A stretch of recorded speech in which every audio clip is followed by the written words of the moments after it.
Halo semuanya, di Curhat Investasi kali ini udah ada pertanyaan dari teman-teman yang DM ke IG diskusi investasi dan komen di video YouTube.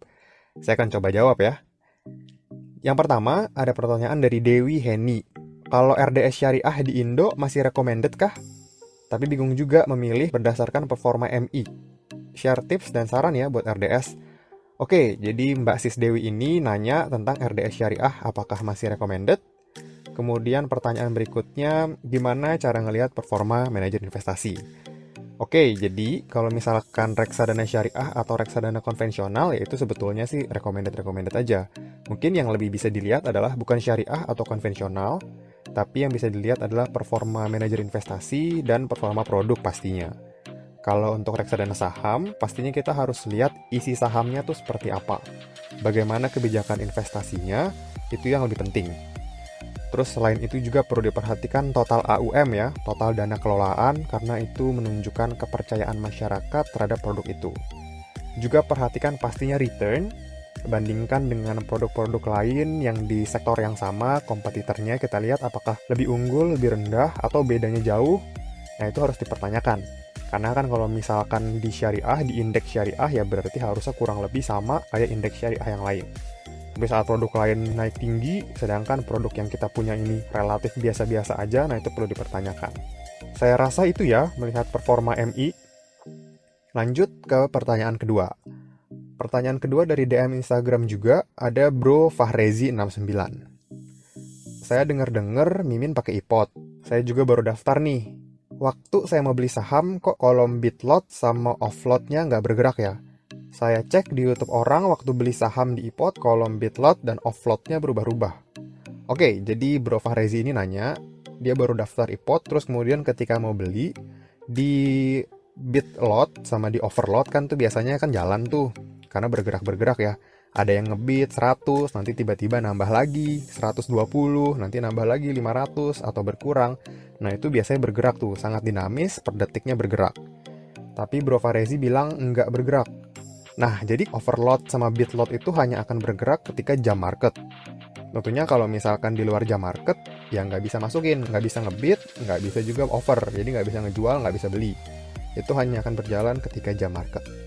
Nanti coba Bro Fahrezi lihat lagi saat jam market. Biasanya kalau jam market pasti itu berubah-ubah. Lanjut lagi, pertanyaan selanjutnya dari Bro Rashid Ikhwan. Saya mau tanya kak, menurut kakak berapa minimal modal untuk investasi di saham? Oke, jadi kalau menurut saya, ya nggak ada minimal sih ya sebetulnya. Hanya saja harus disesuaikan dengan harga saham, harga lot yang mau kita beli. Contoh nih ya, misalkan kan harga saham Bank BCA itu per lembarnya 30.000. Kalau minimal beli kan 100 lembar, artinya 30.000 dikali 100. Nah, kalau mau beli saham BCA ini minimal kita butuh uang sekitar 3 juta. Berarti kalau misalkan Mas Bro Rashid ini mau nabung saham BCA, ya minimal 3 juta. Tapi kalau misalkan Bro Rashid ini mau beli saham Bank BRI, nah itu kan harganya di sekitar 3 ribuan. Kalau satu lotnya itu artinya 300 ribu. Nah berarti modal untuk di BBRI ini modalnya cuma 300 ribu cukup. Nah gitu pun mungkin ada saham-saham lain yang cuma harganya 50. Nah kalau harganya 50, beli satu lotnya itu cuma 5 ribu, itu udah cukup. Jadi saya balikin lagi ke Bro Rashid ini mau beli saham apa? Nanti harus disesuaikan sama minimum pembeliannya. Itu untuk investasi. Sedangkan kalau mau trading, ya minimal 10 juta lah ya. Kalau bisa nanti ditambahkan lagi secara bertahap. Tapi kalau misalkan di bawah 10 juta, saya sarankan lebih cocok investasi. Lanjut, ada pertanyaan lagi dari Bro Brian Thanos. Sekarang Bro Brian mulai masuk ke dunia saham. Bro Brian Thanos ini menganut prinsip value investor. Untuk screeningnya di idx.co.id, apa hanya diambil IDX value 30 ya? Terus menurut kakak range jualnya itu saat tinggi berapa lama? Atau minimal target profitnya berapa persen? Kemudian pertanyaan ketiga, ada 9 sektor. Dari 9 sektor itu dibagi lagi per subsektor. Kemudian bandingkannya apakah per sektor atau harus apple to apple sesama subsektor. Oke, jadi ada 3 pertanyaan nih. Saya jawab dulu yang pertama. Karena Bro Brian Thanos ini value investor, Bro Brian Thanos ini nanya apakah lihat di IDX value 30. Jadi itu tuh ada indeks ya, IDX value 30 yang dibuat oleh Bursa Efek. Bro Brian Thanos nanya, apakah ikutin itu aja? Menurut saya nggak bisa kayak gitu. Menurut saya itu hanya bisa dipakai sebagai acuan awal saja, patokan aja saham-saham ini loh. Nah, nantinya kita boleh mengembangkan lagi dari IDX Value 30, itu kan ada 30 saham ya. Kan nggak mungkin juga kita beli 30-30-nya, pasti kita tetap akan harus milih nih yang terbaik di mana. Terus misalkan kalau ada yang menurut Bro Brian Thanos ini lebih valuable, Bro Brian Thanos ya silahkan beli aja, walaupun saham itu nggak ada di IDX Value 30. Itu sih hanya patokan awal aja sih, kurang lebih ngelihatnya seperti itu. Lanjut pertanyaan kedua, kalau value investor itu range jualnya berapa atau minimal target profitnya berapa? Gini Bro Brian Thanos, jadi ketika saya melakukan value investing, misalkan saya beli saham A. Nah, sebelum saya membeli, saya tuh udah ngitung saham A itu harga wajarnya di berapa. Misalkan nih harga wajarnya di 1000, kemudian harga sahamnya di 400. Nah, berarti kan sekarang saya beli di harga 400 nih. Ya, saya bisa aja beli terus sampai harganya 500, sampai harganya 600 saya masih beli juga bisa. Karena kan targetnya 1000 tuh masih cukup jauh. Nah, kemudian nanti ketika mendekati 1000, itu saya udah mau jual. Mungkin saya jualnya akan bertahap. Mungkin dari 900, saya udah mulai jual tuh sedikit, sampai 1000 saya jual terus. Saat dia melebihi 1000, 1100 ya saya masih pegang barang. Tapi mungkin jumlahnya udah nggak banyak lagi, karena saya sudah jual secara bertahap. Karena bisa aja kan, suatu saham itu dihargai melebihi nilai wajarnya. Mungkin dari awal saya hitung 1000, tapi ternyata market bisa menghargai dia 1200. Ya itu sah-sah aja. Itu kan kita ambil kesempatan ya, jadi kita jangan jual semua, jual aja sebagian bertahap, sampai habis. Toh kita udah mencapai target kita kan ya, jadi kurang lebih harus gitu, kita set dulu target di awal. Terus pertanyaan ketiga, ada 9 sektor, oke, apakah perbandingannya subsektor? Ya, harus banget perbandingan subsektor. Misalkan ya, kan ada saham-saham di sektor pertambangan, di mining. Nah, tapi pertambangannya itu beda-beda. Ada yang pertambangan batu bara, ada yang pertambangan nikel, ada yang pertambangan emas. Nah, itu nggak boleh di-compare, nggak boleh digabung menurut saya. Kalau misalkan kita mau bandingin batu bara, ya udah bandingin batu bara. Adaro, ITMG, PTBA, nah itu boleh tuh dibandingin. Kemudian kalau emas, ya bandinginnya sama emas, PSAB, MDKA, nah itu boleh di-compare. Ya, kalau nikel ya boleh bandingin Inco atau NIKL, itu silahkan. Jadi sebaiknya harus per subsektor, karena harga komoditasnya pun beda-beda. Karena keuntungan sebuah perusahaan komoditas itu tergantung juga dari harga komoditasnya. Itu sih yang harus dilihat. Semoga menjawab ya, Bro Brian Thanos. Lanjut dari komen YouTube, Pejuang Nafkah. Bang, review saham PT Fire, FIRE. Masih aman nggak sahamnya buat diinvest? Oke, mungkin saya mau kasih tahu dulu, saham Fire ini tidak masuk screening saham saya. Jadi alasannya karena labanya kalau kita lihat naik turun, terus kemudian belum terbukti juga rutin bagi dividen, terus market cap-nya masih sangat kecil ya, masih terlihat mudah digoreng. Jadi sepertinya saya belum mau invest ke saham Fire ini. Tapi kalau untuk fast trade, kalau untuk trading cepet, saya rasa sih masih oke, nggak masalah. Yang penting kalau kita lihat trennya bagus, ya kita trading aja di situ. Tapi saya rasa untuk disimpan jangka panjang belum ya saham ini ya. Mas Bro coba lihat aja, pastinya kan ada saham-saham yang lebih bagus dari itu. Kalau ada saham yang lebih bagus, ya pasti saya invest ke saham yang lebih bagus itu. Oke, kemudian dari Muhammad Masfio. Mau nanya dong, kalau dividen itu didapat tiap akhir tahun kah? Atau bagaimana? Cara mendapat dividen itu bagaimana? Apakah harus menjual sahamnya dulu, baru dapat dividennya? Oke, Mas Bro, jadi gini, masalah keputusan pembagian dividen itu akan berbeda-beda setiap perusahaan, tergantung hasil keputusan dalam RUPS. Bisa aja nih saham Adaro ini tahun ini bagi dividen, tapi tahun depan nggak bagi dividen ya bisa-bisa aja, itu tergantung RUPS di tahun depan. Itu yang pertama ya. Terus kalau pembagian dividennya, ada yang di akhir tahun, ada yang di tengah, ya itu beda-beda, tergantung keputusan di dalam RUPS. Ada yang mungkin setahun sekali, 2 tahun sekali, ada yang di awal tahun, pertengahan tahun, akhir tahun, nah itu beda-beda. Kemudian cara mendapatkan dividen. Nah, cara mendapatkan dividen, kita tuh harus punya saham itu saat penutupan di cum date, di come date. Jadi kalau misalkan come date-nya 1 Januari, nah di 1 Januari, penutupan market 1 Januari, kita tuh udah harus punya. Gitu ya. Tapi kan 1 Januari tanggal merah ya. Oke, misalkan di tanggal 1 Februari deh, 1 Februari. Nah, di penutupan hari itu kita tuh harus punya. Nanti setelah cum date mau dijual, ya nggak apa-apa. Yang penting di cum date, penutupan cum date itu nama kita tuh sudah terdaftar sebagai penerima dividen. Itu aja sih patokannya. Kalau udah pegang saat penutupan cum-date, pasti udah dapat. Oke, lanjut dari komen di YouTube video juga, Bro Henry Dharma Putra. Mau tanya, misal kita ambil reksadana pasar saham, maksudnya reksadana saham nih, kita bisa dapat dividen atau enggak ya? Oke, Mas Bro Henry. Jadi kalau reksadana saham ada yang bagi-bagi dividen. Jadi kalau ditanya seperti ini ya bisa dapat, tergantung produknya. Mas Bro Henry coba lihat ya di prospektus, kalau nggak salah di bab 4, di situ biasanya ditulis tuh bagi dividen atau enggak. Kalau saya sih pernah dapat dari reksadana saham BNI IDX 30. Di 2019 lalu dia bagi-bagi dividen tuh. Itu salah satu contoh produk reksadana yang bagi dividen. Oke, kita lanjut dari komen YouTube juga. Bro M. Wildan, gimana cara lihat nilai dividen perusahaan? Oke, Mas Bro Wildan tinggal cari aja di RTI atau di Stockbit.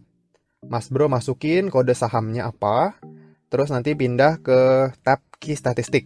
Nah, nanti di situ bisa dilihat juga dividen payout ratio-nya, kemudian dividen yield-nya, sama juga berapa rupiah dividennya, itu bisa kelihatan semua. Jadi bisa langsung cek di situ ya. Oke, kemudian selanjutnya, apakah musim pandemi seperti ini waktu yang tepat untuk beli saham, ataukah tidak ada pengaruhnya sama sekali? Jadi gini, kalau saya sih melihatnya ini sebagai peluang ya, peluang yang bagus sekali, apalagi di Maret kemarin. Kapan lagi kan bisa dapat BBRI di 2100-an. Kemudian banyak sekali saham-saham besar, saham-saham bagus itu yang jatuh di Maret kemarin. Itu kan jarang banget lah ya kejadian seperti itu. Menurut saya itu adalah momen yang bagus ya untuk kita manfaatkan beli saham-saham bagus di harga yang lebih murah. Memang mungkin labanya, laporan keuangannya mungkin akan sedikit jelek ya di kuartal kedua atau di full year 2020 ini. Tapi saya rasa untuk jangka panjangnya, untuk kedepannya labanya akan balik lagi ke laba yang dulu, bahkan lebih besar lagi. Nah ini kan peluang nih artinya. Kalau dari saya itu, karena saya juga kemarin sempat nyerok beberapa, walaupun dapat harganya bukan yang di bottom banget, tapi relatif murah lah ya. Dari saham-saham yang sebelumnya saya punya, kemarin saya serok ya lumayan oke, lumayan banyak. Oke, Bro Akmal Rizal. Bang, kasih alasan dong bang. Misal 1 tahun di pasar uang itu kenapa, 5 tahun di RDS itu kenapa? Oke Bro Akmal, jadi gini. Kenapa sih disarankan RDPO itu 1 tahun, RDS itu 5 tahun? Ini karena profil resiko. Karena kalau misalkan Mas Bro nih, misalkan Mas Bro mau pakai uangnya 1 tahun lagi, tahun depan. Terus Mas Bro beliin saham, beliin reksadana saham, ternyata dalam 1 tahun ini turun drastis. Turun drastis pas tahun depan Mas Bro mau pakai, nilainya itu merah, lagi turun jauh banget di bawah dari harga belinya Mas Bro di awal. Karena kalau reksadana saham atau saham itu perlu waktu yang lebih panjang untuk recover. Misalkan penurunan seperti ini mungkin bisa recover 1 tahun, 2 tahun, atau 3 tahun, atau 5 tahun, kita nggak ada yang tahu. Gitu Mas Bro, beda sama reksadana pasar uang yang grafikal lurus naik terus. Jadi kalau misalkan tahun depan Mas Bro mau pakai, kemungkinan besar kalau di pasar uang pasti uangnya udah lebih tinggi, nilainya lebih naik gitu dibandingkan uang yang Mas Bro investasikan di awal. Karena pergerakannya stabil ya, minim penurunan. Nah, kalau 5 tahun di RDS ya udah jelas. Karena biasanya setelah krisis seperti ini, dalam jangka 5 tahun, saham-saham itu sudah recover. Sudah sampai di harga sebelum dia jatuh, atau bahkan melebihi harga awalnya ini. Gitu ya Mas Bro, kurang lebihnya. Oke, pertanyaan terakhir ya dari Bro Robi Feriantoro. Ini dari komen di YouTube. Pertanyaannya, apakah bibit masih berjaya dan konsisten pada 10-20 tahun mendatang? Jangan sampai terjadi suatu masalah yang mana aplikasi ini diblokir. Jadi Bro Robi ini komen di video yang saya pakai bibit lah ya gitu. Jadi gini Bro Robi, ini pertanyaan yang bagus. Banyak juga teman-teman yang nanya gini, kalau misalkan kita mau invest jangka panjang nih di bibit 10 tahun atau 20 tahun. Kalau 20 tahun lagi bibitnya tutup gimana? Oke, gini ya, jadi bibit itu hanya agen penjual. Jadi ibaratnya nih, kita mau beli produk di Indomaret, beli produk minuman, nah bibit ini tokonya doang, kita beli melalui bibit. Jadi seandainya bibit tutup ya nggak masalah juga, kita kan masih tercatat tuh. Jadi ketika kita beli reksadana, kita itu tercatat di KSEI. Oke, kita tercatat sebagai investor, kita tercatat kita punya produk itu, kemudian produk kita juga diverifikasi oleh manajer investasi, kita kuat buktinya, kita punya kepemilikan reksadana itu, kemudian uangnya pun tidak ditaruh di bibit, uangnya kan ditaruh di bank kustodian. Nah, jadi tenang aja. Jadi yang perlu Mas Bro perhatikan itu malah manajer investasinya, karena dia mengelola uang kita, dan bank kustodiannya, karena dia yang memegang uang kita. Nah, untuk 10-20 tahun lagi ngeliatnya gimana? Nah, Mas Bro lihat aja. Manajer investasi Mas Bro ini udah 10 tahun ke belakang ini gimana kinerjanya? Apakah sudah ada 10 tahun kemarin? Kalau misalkan 10 tahun kemarin udah ada, maka besar kemungkinan 10 tahun ke depan pun dia akan tetap ada. Jadi gitu ya cara screening sederhananya. Begitupun dengan bank kustodian. Kita lihat bank kustodiannya 10 tahun yang lalu udah ada belum? Kalau udah ada, berarti 10 tahun ke depan, itu kemungkinan besar dia pun masih akan ada. Nah, ini sih yang lebih perlu diperhatikan, bukan masalah bibit. Tapi ya wajar aja teman-teman tanya seperti ini. Saya juga pernah nanya juga sama CEO Bibit saat itu. Jadi tenang aja, kalau misalkan kejadian seperti itu, Bibit mau tutup, pasti Bibit akan kasih tahu ke investor-investornya. Akan kasih tahu ke teman-teman semua, gue mau tutup nih. Lu kalau mau cairin, cepetan cairin deh. Tapi kalau masih mau hold, ya nggak apa-apa. Nanti ketika bibit sudah tidak ada, nanti akan dibantu proses pencairannya. Bibit pasti akan bantu kita untuk klaim ke manajer investasi atau ke bank kustodian untuk mencairkan itu. Jadi tenang aja, menurut saya itu pasti akan bisa dicairkan, hanya saja mungkin prosesnya lebih panjang. Makanya bibit itu ngasih tahu kalau kita nggak mau repot, ya kita cairin dulu aja sebelum bibitnya bubar. Bibit adalah agen penjual reksadana yang menurut saya bisa dipercaya. Jadi tenang aja, kita sebagai investor harus tenang karena kita lihat kan bibit ini sudah terlihat sangat berpihak sama investor. Itu sih yang buat saya semakin percaya sama bibit. Mungkin gitu aja ya teman-teman semua. Thank you buat teman-teman yang udah nanya. Mudah-mudahan bisa terjawab dari jawaban-jawaban saya ini, bisa menambah referensi dan menambah pertimbangan-pertimbangan Mas Bro, Mbak Sis untuk mengambil keputusan investasi di kedepannya. Disclaimer, ini hanya pendapat pribadi saya, hanya masukan saja dari saya. Segala keputusan investasi perlu dilakukan analisa lebih lanjut dan segala keputusannya tangan masing-masing Mas Bro dan Basis. Sekian ya curhat investasi kali ini. Thank you buat teman-teman semua. Sampai ketemu di curhat investasi selanjutnya.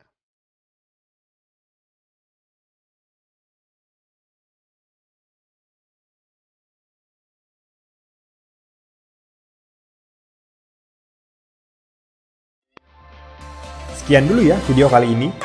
Jangan lupa like, comment, subscribe, dan share video ini supaya bermanfaat bagi orang lain. Thanks for watching and see you on the next video.